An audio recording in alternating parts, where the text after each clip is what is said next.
Greetings, friends.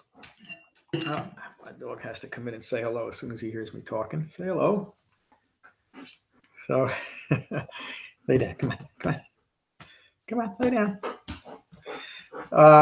Sorry for that.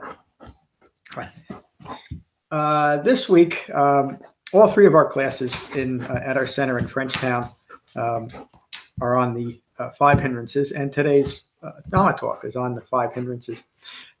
Before I get into that, and what I'm going to do is refer to a rather obscure sutta that I introduced last night, the Nivarana Sutta, where the Buddha teaches the importance of developing four foundations of mindfulness in order to address and eventually eliminate these hindrances from our practice. But a question came up last night from David, a very good question, because it relates to a lot of modern Buddhism and some license taken with meditation practice as the Buddha teaches meditation. And so, the qualifier is I'm not against any meditation method that someone might find beneficial in their individual practice. But as far as fidelity to what the Buddha actually taught, it's important that it be clear what he taught and why he taught that. And again, this relates to the hindrances. And it's as important to point out when it comes up what he didn't teach. And hopefully I understand the Dhamma well enough to understand that, why he didn't teach certain things. And I think I do. I'm going to talk more about this on Tuesday night, because I feel that I owe the class last night a bit of an apology for my ambiguity on this point.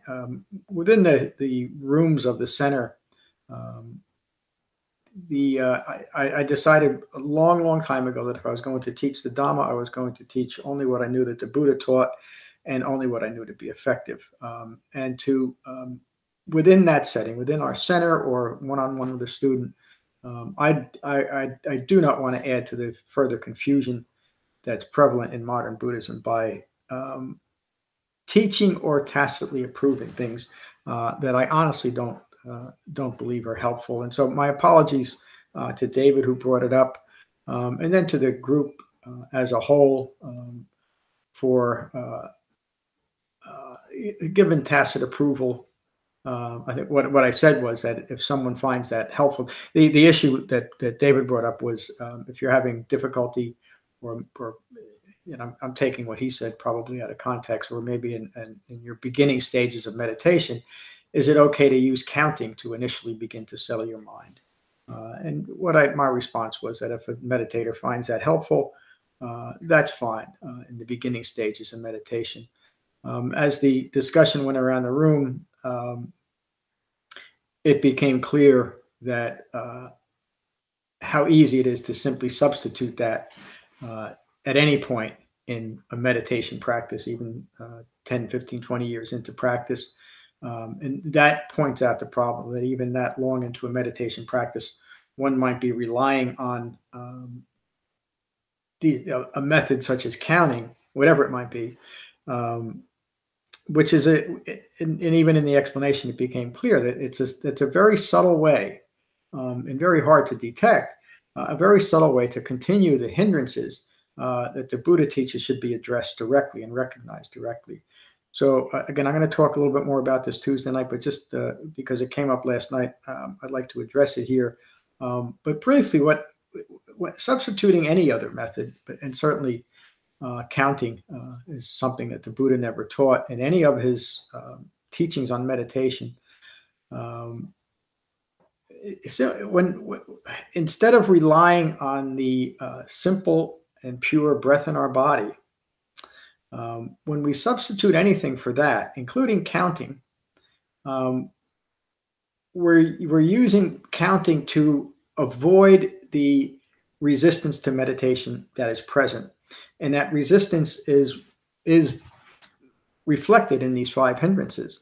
So when we find ourselves having difficulty being just mindful of the breath and become frustrated by finding that we're caught up in our thoughts, coming back to our breath, finding that we're caught up in our thoughts and coming back to our breath, even though that is the practice, no matter how often we have to come back to our breath. And every time we do come back to our breath, after we find we're caught up in our thinking, we're interrupting conditioned thinking, and we're interrupting the need to give in to these hindrances.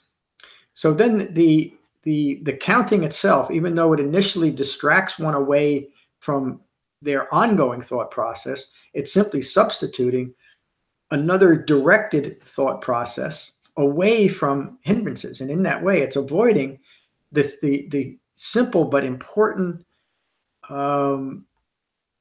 direct usefulness of meditation and addressing the hindrances, allowing them to come up and not using something that is a substitute for actually experiencing it.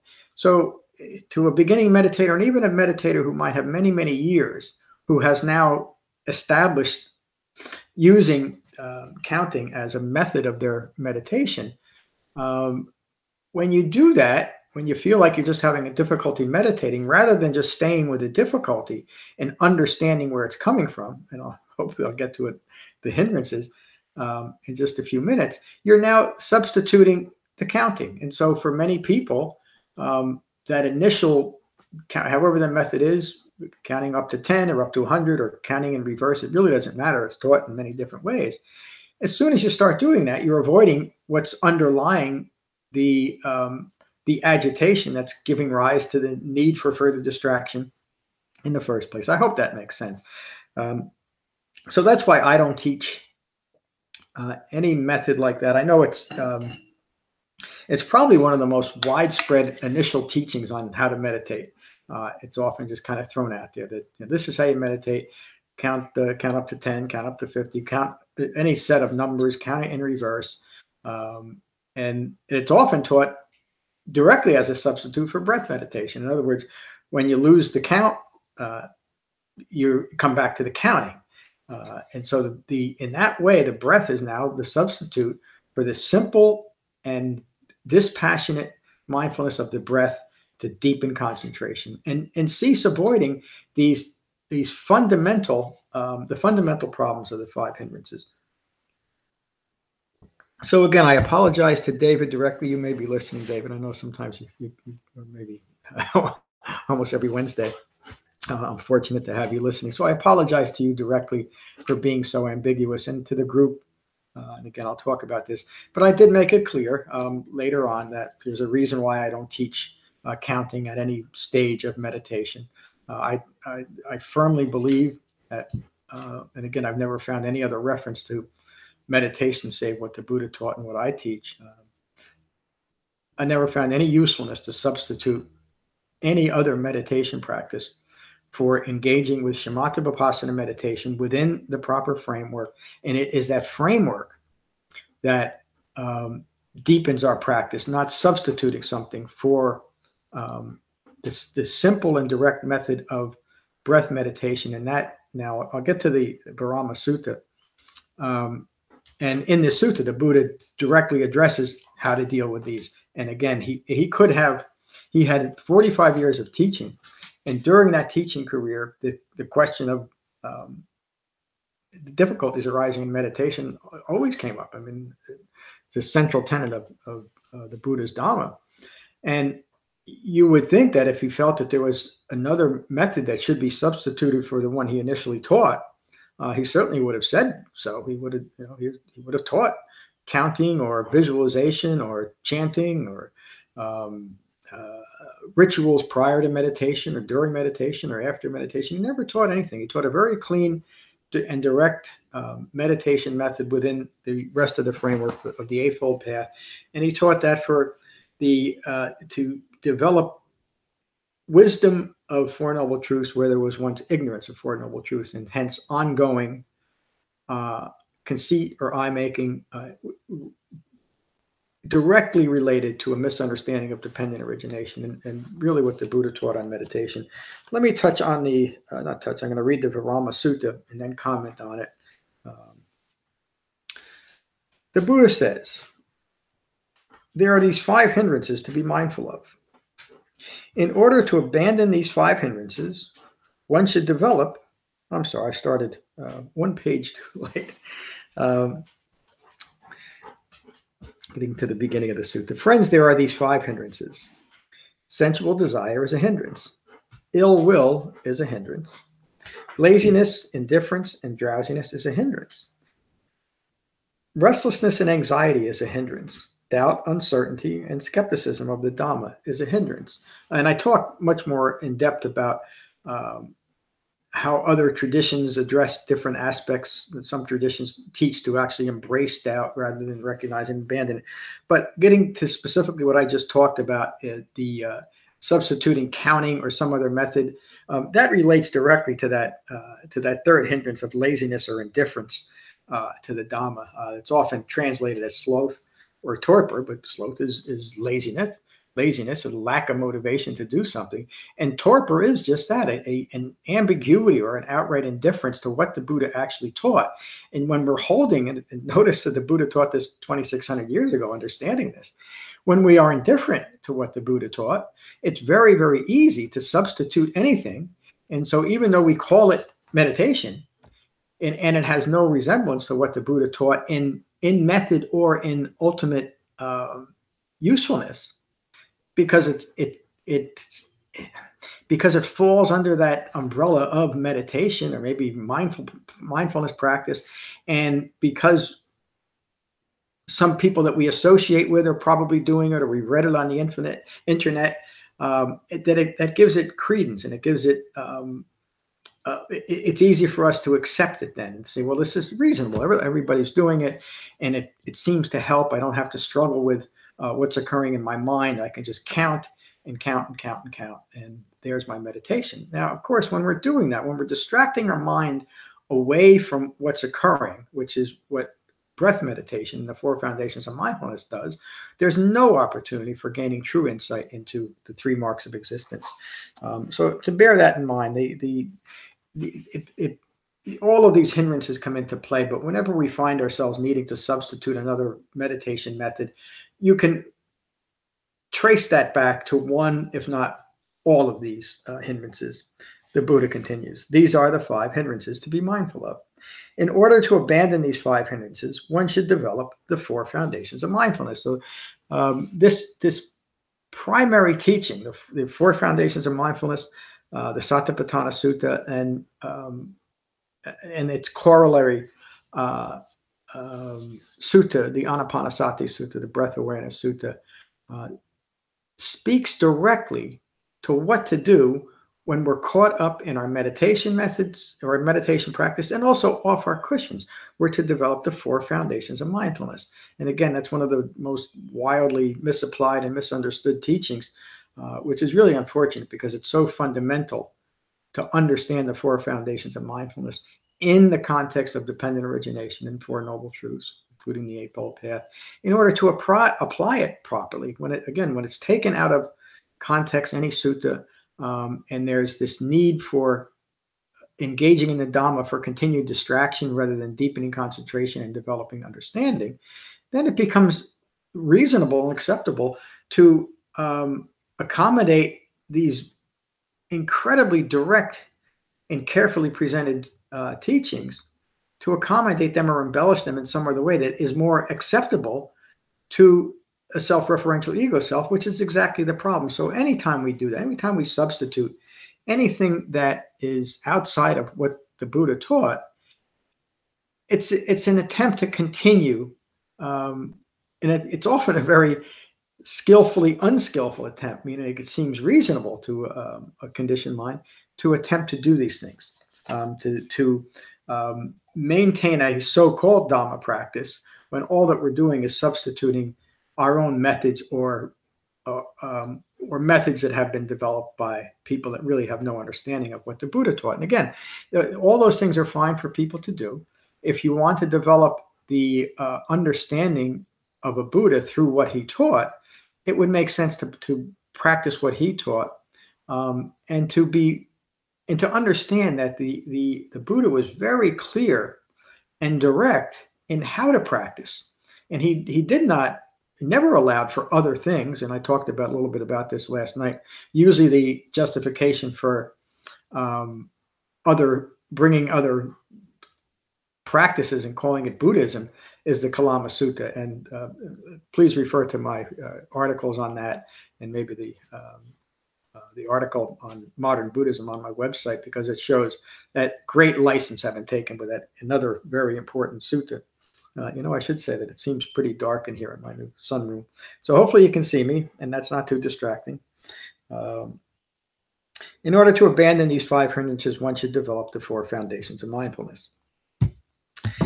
This Dhamma practitioner remains focused on the body in and of itself, always ardent, alert, and mindful, while putting aside greed and aversions with reference to the world. Of course, anytime we have to substitute, this is the beginning, the first foundation of mindfulness, and we do it when we begin to meditate.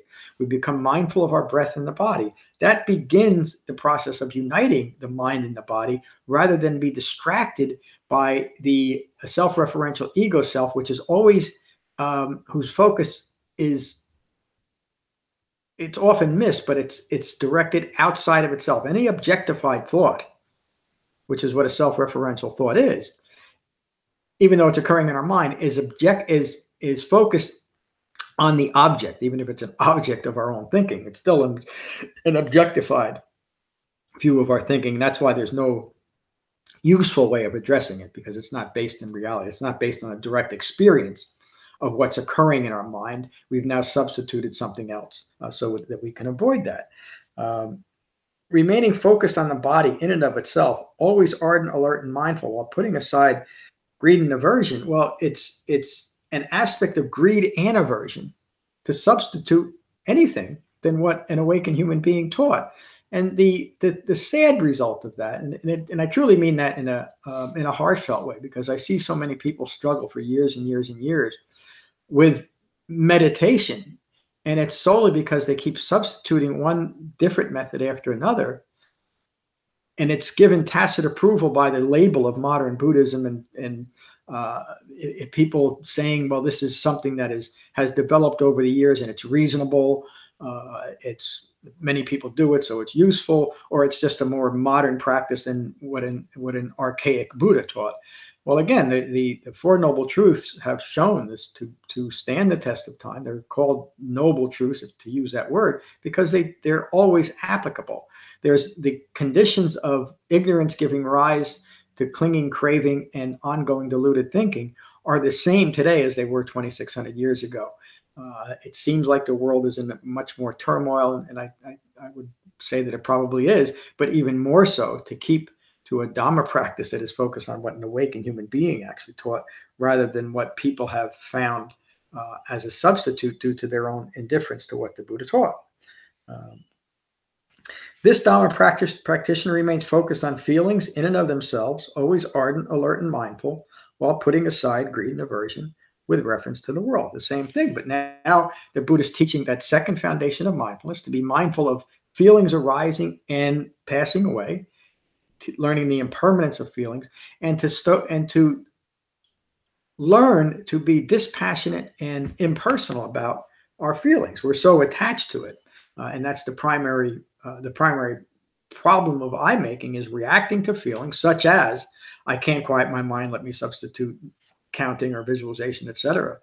And again, that sounds reasonable because it provides initial, release. It provides initial escape from the difficulties that are occurring within our own minds, and we don't have to deal with it.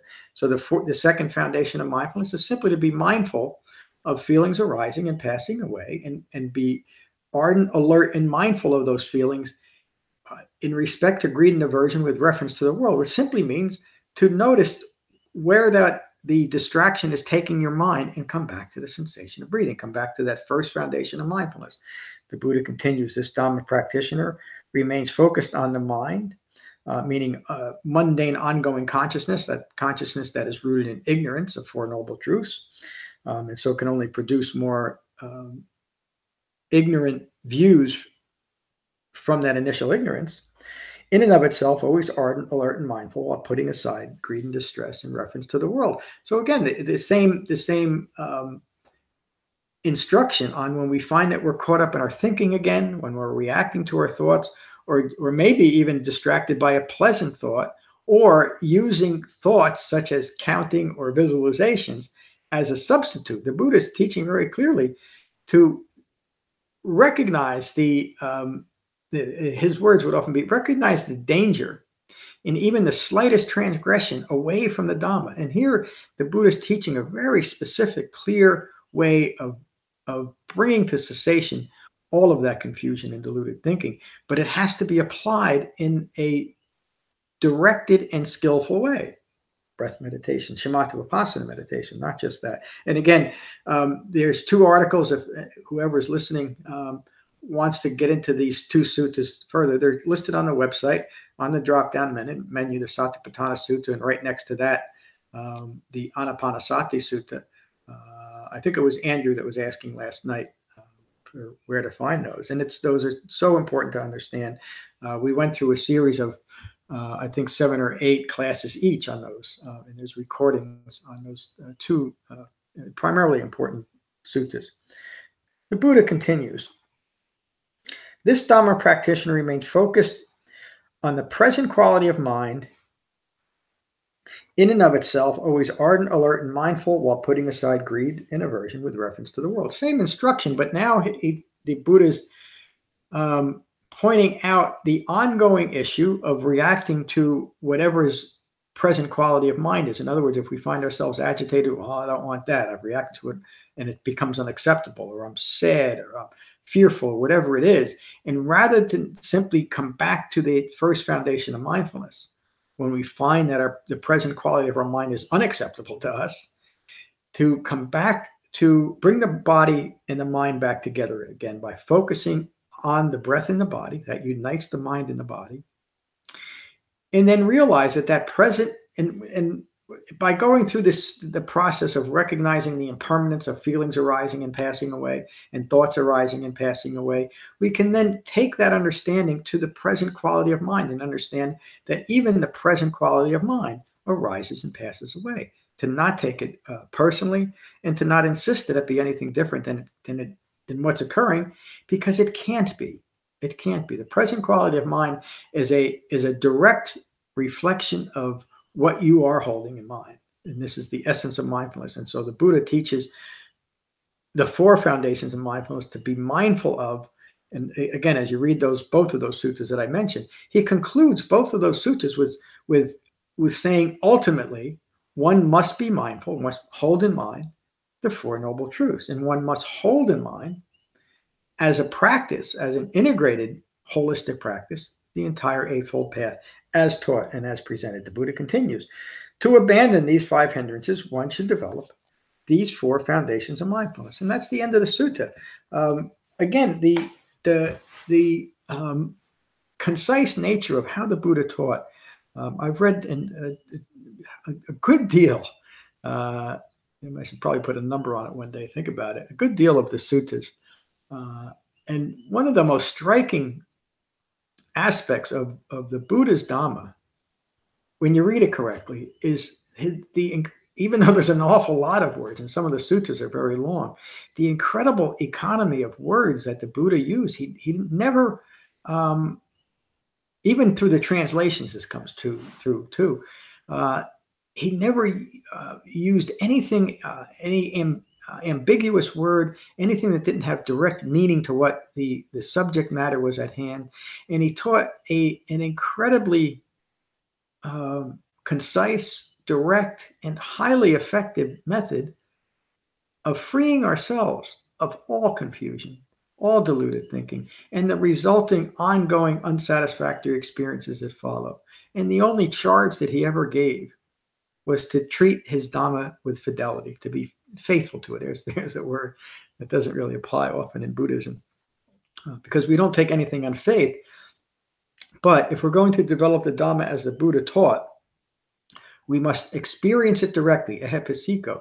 And of course, the only way to experience something directly in this way is to actually develop it the way it was presented. Because if that's not done, if we allow for accommodations and embellishments or dismissal of certain things because it doesn't appeal to us, or it's not what our associates are doing, we're simply substituting one Dharma for a true Dhamma. Or in this, and I mean, if we really want to develop the wisdom of a Buddha, it makes sense that we should practice what he taught first and integrate that completely. Take it as far as we can. And then we can decide for ourselves. Again, one of the problems of modern Buddhism is that the fundamentals were never learned at first. They were often simply overlooked or treated as an anachronism, and not singularly important, maybe something to look at once or twice, but to get into the real work of chanting and rituals and visualizations, or always attempting to be mindfully compassionate when the underlying quality of mind isn't there, and that creates a tremendous amount of stress. Because it's just not part of us yet. Anyway, that's it. That's enough. I usually don't talk all this long on these Wednesday talks, but I wanted to get that prior subject in about counting meditation, and then give a fair talk on this very important sutta. So I hope you find benefit from this talk. The next two classes, the Thursday class and the Saturday morning class, will also be on the hindrances. And then next week, I think the three classes will definitely be on the Dhammacakkappavattana Sutta, and I think the Wednesday talk. There will be no Wednesday talk next week. I have to be in Philly on Wednesday. If I decide to make it another day next week, I'll put it in a newsletter. But I think right now, as I'm thinking, sorry for the ambiguity there, I think I will give this talk next Thursday. To keep the week in the context of the Dhammacakkappavattana Sutta. So I think that's what I'll do. Thank you for joining me today. Peace.